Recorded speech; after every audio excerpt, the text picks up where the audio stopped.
So when I gave him my paperwork, he looked at it and he's like, oh my God. I said, what? He's like, your hearing is impaired. I told him. Go away. All right.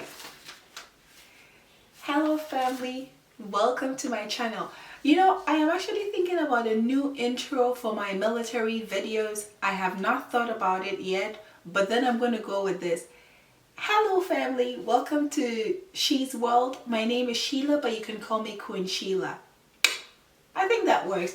Anyways, let's come to reality. So I know that this will probably come to a lot of you by surprise, but I'm going to cut to the chase. I am joining the military and I am joining in the reserves in the army. So I'm just going to run you through my MEPS experience and what I had to go through. I already have a video up talking about day one at MEPS. So it's going to be a 2-day program, at least for me. And this is at the Shreveport Meps here in Louisiana. I am in Texas, but then we have to use the Shreveport Meps, which is just literally like less than an hour from here. So we went over there. It was me and a couple of, maybe in the bus, from my recruiter's office, we were just 3 people, if I can remember. But when we got there, total 8 to 10 guys and then 6 of us females that were going to MEPS together. So once we got there in the morning, when we got to the hotel, I said in my other video that there was a briefing for us. So once they told us that the time we need to wake up was at 5:30. Literally, we needed to be downstairs by 5:30, checked out of our rooms, and then we leave for MEPS at 6 a.m. So once we were done in the morning, I think my battle buddy and myself, we were up around 5 a.m. about 4:30. After 4:30, we got everything together, got all of our stuff together, and then we went downstairs because you could not check out. And they're going to tell you this, at least for the Shreveport area. They told us that we could not check out without our battle buddy. So you had to wait for your roommate. That way both of you check out together. Once we went downstairs, we had breakfast. Please make sure you eat. And I'll do a separate videos about the things not to do before you go to MEPS. I got some great tips. I'll do another video on that because I don't want this video to be too long. So please make sure you eat a decent amount of breakfast. The food is not going to be what you would want to eat, but this is my theory. I don't complain about free food. It was free food. There was no need to expect a 5-star cuisine. So we finished with our breakfast. Make sure you eat, stay away from coffee because you are going to have your blood pressure checked. You don't really want to drink anything that's going to kind of raise your heart rate up. So we finished that and then the bus driver came. When the bus driver came, he told us to go put our stuff in the bus, and then we went. Ladies went first because it's just a handful of ladies. So they're really going to let ladies go first for the most part. So the ladies went first, we sat in the bus, the guys also joined us, and then the bus left. When we got to MEPS, it was raining so bad that we couldn't literally get out. So we had to stay in the bus, and then one of the officers, but he's like one of the top people at MEPS, he came into the bus to talk to us about things that we needed to know, almost like a little briefing before we went inside. They talked to us about don't bring sharp objects in here, don't bring knives. If you have any gun, leave it in the bus. Whatever sharp object you have, don't bring it inside there because that's gonna mess you up. Really, all they were trying to tell us is pay attention as you're going, all of that good stuff. So he gave us that briefing and then he told us to get off the bus. Of course, it was in the manner where we were all seated. And he asked us to make sure that we kind of moved with a purpose, literally. So we got off the bus, and then of course, as I talked before, every federal building or everything that deals with security measures and all of that good stuff, you are going to go through a security search point, a security point. So we went through the same machine, X-ray machine, to check if you have anything. Your bags went through the machine, and then we went through the machine, all of us. So this process was repeated for everybody. Once you enter the MEPS, there is going to be a poster, like a little signboard, not a poster, a sign right there in front of you that says that you should line up. So all of us were told to line up. So as you're coming in, you're forming this nice and decent queue, and then you're going to go to the front desk. When you get there, I'm not going to call him a receptionist because they all work there, but they're going to call you. Once they call you, you go over there, and your index finger is going to be your, either the left or the right index finger. It's going to be everything. That's how you scan to get in. That's how you scan to get out of MEPS. So of course, when we went there, we had to sign in. So we used that index finger on the machine, and then it will pull up your records, and then it will tell them that you're here for medical. So they will give you a file. That file is going to be what you're going to be carrying around for the most part of the day. So once I got the file, we went to there's a door on your left hand side. Right after you take your paperwork or the file they give you, there's a door on your left side. You go through that door, and then there are two medical people right there for records. So as soon as one of the ladies worked first before me. So as soon as I walked in, I saw I saw the man sitting there, and I smiled. So as soon as I smiled, he goes like, "You must not be from here, because none of these people are coming here with a smile on their face." And of course, my accent always gives me away. If you see me, you'll be confused up until I open my mouth, and then you realize, she's not from here. So that was kind of an icebreaker. So he printed out of course, he took my paperwork, and then he had to reprint everything off of the machine, because in the folder, some important paperwork that they needed for my medicals wasn't in there. So he printed that out, and when he was done, he told me to go to another lady. When I went to that other lady, and they're going to ask you for your social and your ID. So make sure, very, very, very important, always have your social and your ID with you. During the bus briefing, the man who talked to us also told us to always have your social and your ID with you. That's how you are identified. So we went, the other lady looked at my paperwork just to make sure everything was right. We went they told us to go to another briefing room. That's the medical briefing room.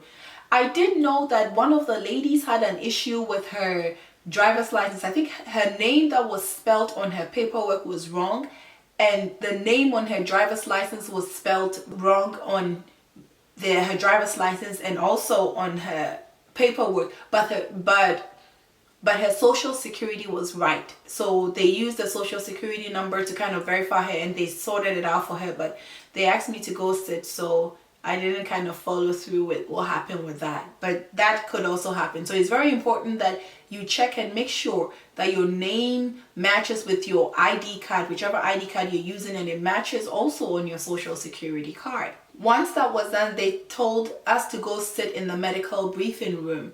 Welcome to the military. A lot of briefing is going to go on. So we all went down. Once everybody was done with that process of checking their medical records and they confirming that you are who you say you are, we went into the medical briefing room.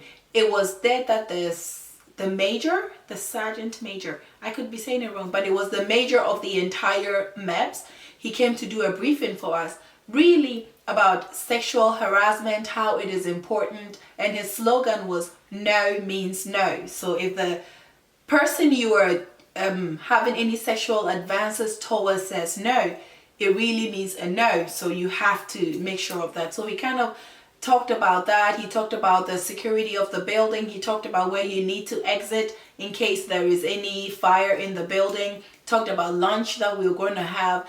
It just really a lot of information that he gave us, but it was basically to also say that we should make sure we are not lying on our paperwork, and that could get us in trouble and all of that good stuff. So we finished with that briefing, and then another lady came in there, really nice lady. She said that she trained people who were, it's not pararescue, I forgot the name of it, but she was in the Air Force for 17 years or 50, maybe 10 years in the Air Force. She had done a good number of time in the military. And so she was our medical personnel to do the briefing for us that day. And she talked about, when she started, she talked about, make sure that if there was something that you didn't tell your recruiter and your recruiter told you not to tell us, this is the time for you to come clean. For example, if you didn't wear glasses and right now you wear glasses, make sure you say that. It is very important that whatever, maybe your recruiter said don't say something, but here it's okay for you to say it. We just look at it. Maybe you just get a waiver. So she tried to make it very, very, very simple in the whole process. But I'm going to tell you this. Whatever, I'm laughing, but this is very, very serious. When we were going to MEPS, we had a little briefing, and I thought that that was a joke up until I was at MEPS and I realized it is not a joke. So I laugh, but it's not a joke. So whatever you do not tell your recruiter, do not say anything in MEPS.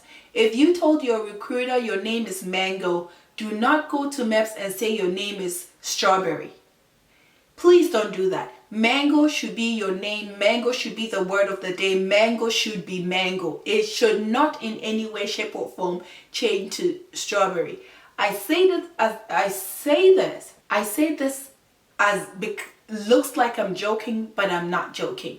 So, of course, when we went in there, they gave us another paperwork that said it was a human body that was drawn on it. So they said if you have any marks, birthmarks, tattoos, any cuts, any surgeries on you, circle the parts of the human body that you have those surgeries or whatever markings or tattoos on, and then there is a box underneath where it says explain tattoos or marks or stuff that you have. I did circle up, even for birthmarks they asked about it.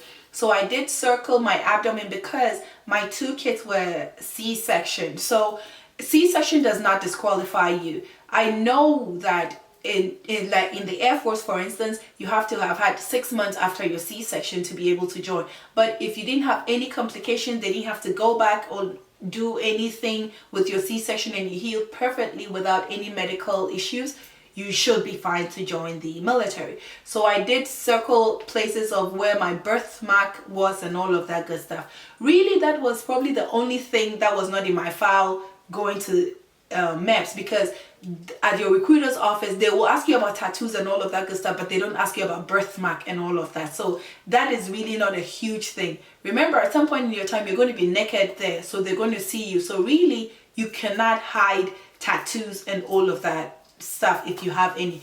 Plus, that is not even a disqualifier. So unless maybe there is, for those who have tattoos, you have to look into it. I don't have any body tattoos or piercings, so I honestly cannot speak to that. So we did all of that. And then she did the medical briefing. Make sure you tell the truth about your medical history. All of that good stuff they're going to go through with you. But this was the catcher of the day. So once she was done, she's like, there is a section where your recruiter will fill. So if your recruiter answered yes, in my case, my recruiter answered that, yes, I have a C-section. I've had surgeries before and I've had C-section. So my recruiter already typed which date, which hospital I had the C-section at, because I had 2. So he wrote all of that good stuff. Now, in the briefing, they get to the point where they tell you that part where your recruiter has written everything, underline it. Once you underline it, they're going to tell you to write updates. That is the catcher.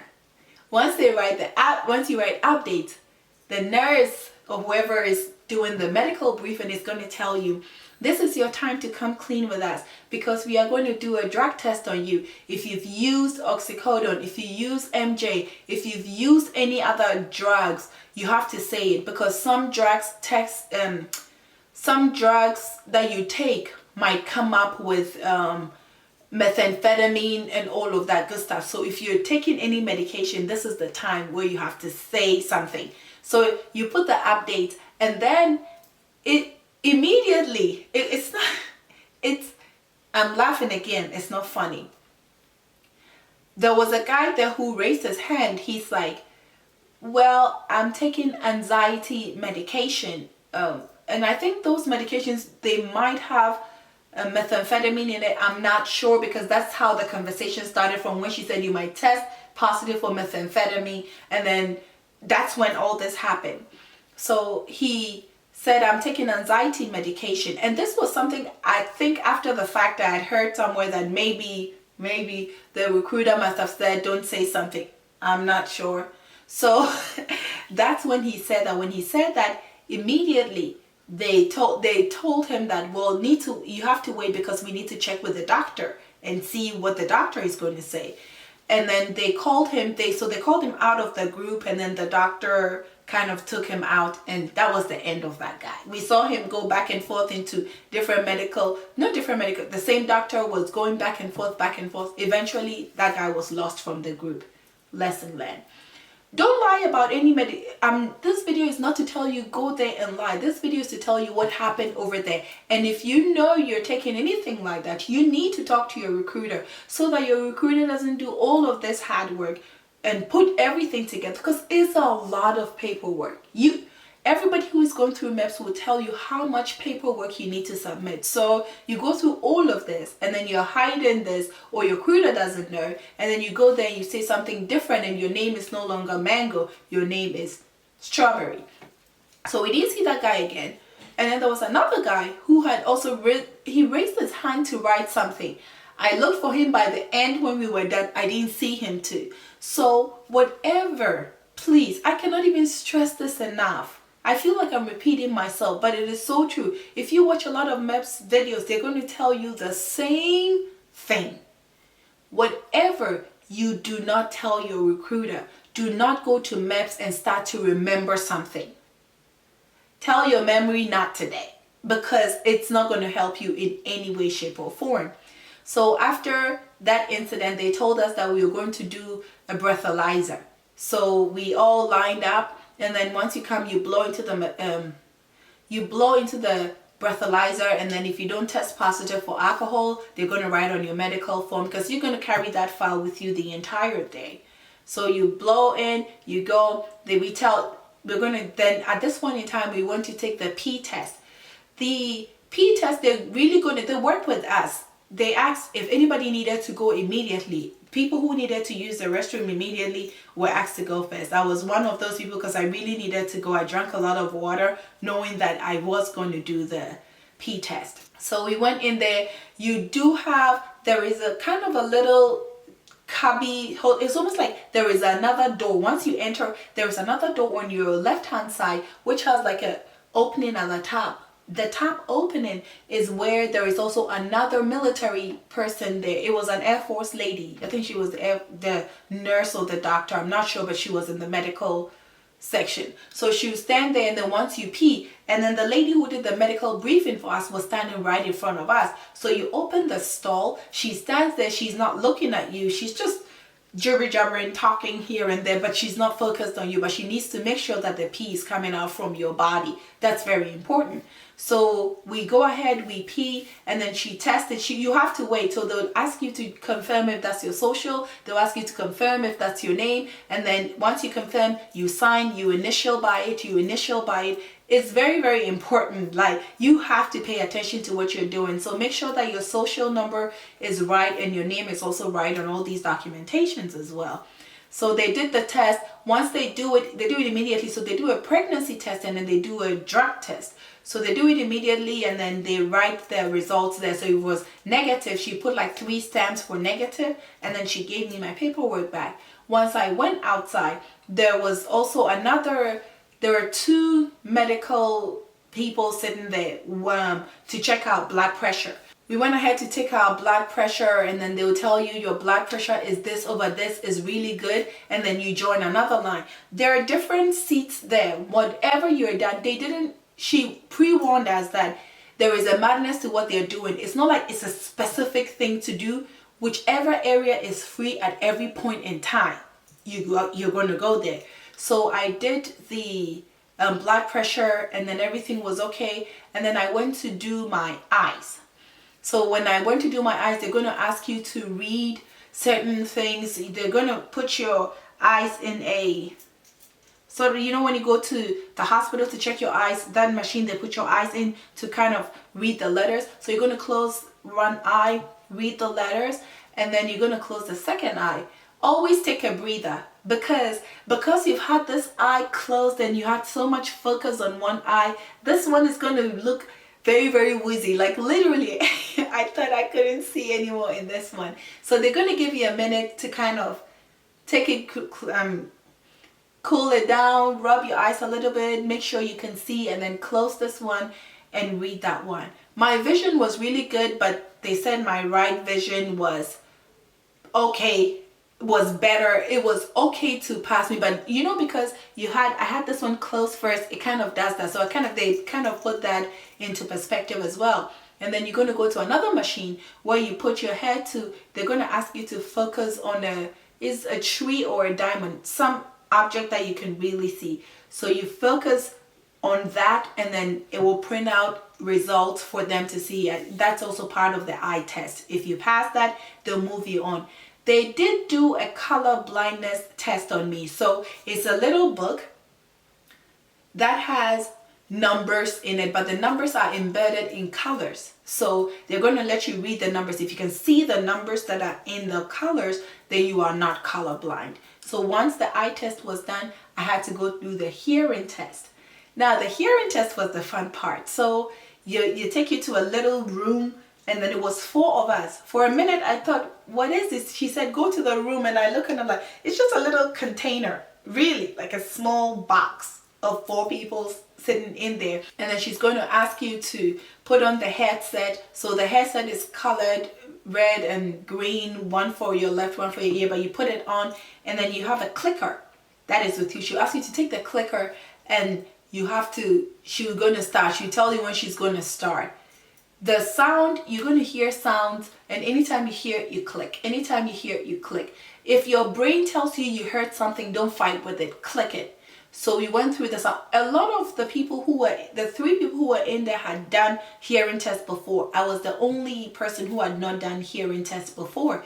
So we did that. The room is so quiet you can hear yourself breathe, but it's okay. Don't focus on that. Let your focus be on what you're doing. You're going to be just fine. So we finished the hearing test, and she said we were done, and then she gave us the result. Now we went to sit at another place where we are waiting to get our blood drawn.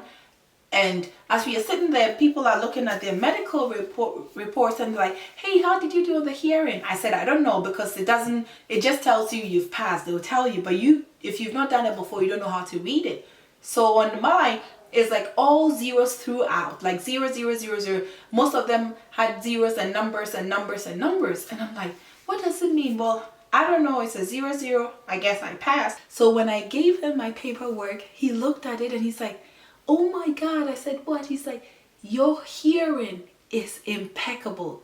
The 0, 0, 0 that I saw, that I was confused as to what it meant, it actually meant that I could hear everything. And I went to do my blood work. They're going to ask you, have you passed out whilst your blood is being taken before? Are you scared of blood? No, are you scared of blood? But does it have any, are you scared of needles and all of that good stuff? They ask you, they let you sit down, they tie your hand, just the usual blood draw. They just got like 1 vial. And then we were done with that. So we went to sit, and this is the time you go to see the doctor. So we went in there to see the doctor. I think I went to sit out for a little bit, and then later went in to see the doctor. The doctor is really going to go over your medical records, which you have already filled with your recruiter. Again, no surprises. Your name is Mango. Let's stay with Mango. So she asked me, have you had a surgery before? When was your last menstrual cycle? When was this? When was that? Have you ever had any respiratory diseases? Have you, just the same medical questions they're going to ask you. Again, no surprises. Have you used MJ before? Have you used any drugs before? So she went through all of that and then asked if I've had surgery before, and of course I said yes, because I've had 2 surgeries. So she asked if I had complications with that and all of that good stuff. Then we were done with the medical. Now this is the beautiful part that comes, the naked part. If you're not comfortable being naked around people, brace yourself. It's just, for me, it is partial nakedness, because you get to keep your bra on and you get to keep your underwear on. Please, granny panties. So we had that, and then simple bra. It shouldn't be a sport bra, but just a bra that covers all of you. Of course, all of the ladies, the 6 of us, we were in there down. We took off our clothes down to our bra. and our underwear. When the nurse came in, she lined us all in a straight line. Just pay attention to what they're doing, and you're going to do a bunch of exercises. These exercises, the doctors are looking for something. So just pay attention. It was one doctor and then the nurse. So the nurse is going to do all these exercises for you. You're going to, at some point, you're going to do this, and then you're going to flip your hands down, and then you're going to put your hands like this, like that, where they look at every single movement. And then, of course, we did the infamous duck walk. You know, I always thought that the duck walk was going to be difficult, but it is not difficult at all. Before you do it, they'll let you kind of do a stand-up squat exercise just to get your muscles ready to do the duck walk. It was very, very simple. I thought I was going to be scared, but it wasn't scary at all. I'll do a separate video just doing the exercises that we did, because I don't want this video to be too long. So once we were done, it came the interesting part. This time around, you're going to be completely naked. So you just they'll give you this cheap paper thingy you get at the hospital. So you put that on, you take all of your clothes off, and then each one of you is going to go see the doctor one after the other. And at this point, the doctor is going to check you really, your neck, your head, your shoulders, your back, like literally checking you all the way down and everything. And then she checked my C-section, pressed on it to make sure that I didn't feel any pain or all of that good stuff. And then when we were done, she will check your breasts to see if you have any lumps in it or any of that thing. And then once she's done, she's going to go to your private area. She's not going to insert anything. She's not going to do anything, but she's going to open it up to check if you don't have any STD. And then she's also going to check your rear, your behind. She's not going to stick anything in there. She's just going to open, just check you to make sure that you don't have any diseases or hemorrhoids that you're bringing into the military. And then once she's done, she's going to pass you. When we were done, they told me that I had passed, and then the nurse told me that my weight requirement for the military, if for whatever reason I gained 16 pounds, because I meet the weight requirement, they will weigh you as well. So I meet the weight requirement. She just wants me to know that whatever happens, I should not gain 16 pounds. And once you come back, you put on your clothes, and then you take your packet to your liaison. So I took my packet to the Army liaison, and then she took my paperwork. Because I was not signing and swearing in that day, I had to just wait for everybody else to finish. So of course, there was one lady we finished with.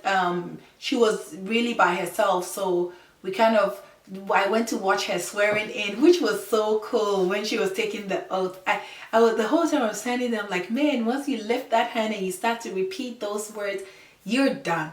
You are in the, if you were in the reserves and you raise your hands and you swear in, you are a soldier. But if you're going active duty and you raise your hand, you're not yet a soldier until you complete boot camp. Make sense? So I just went to witness the swearing in ceremony. So I have not done my oath taking yet.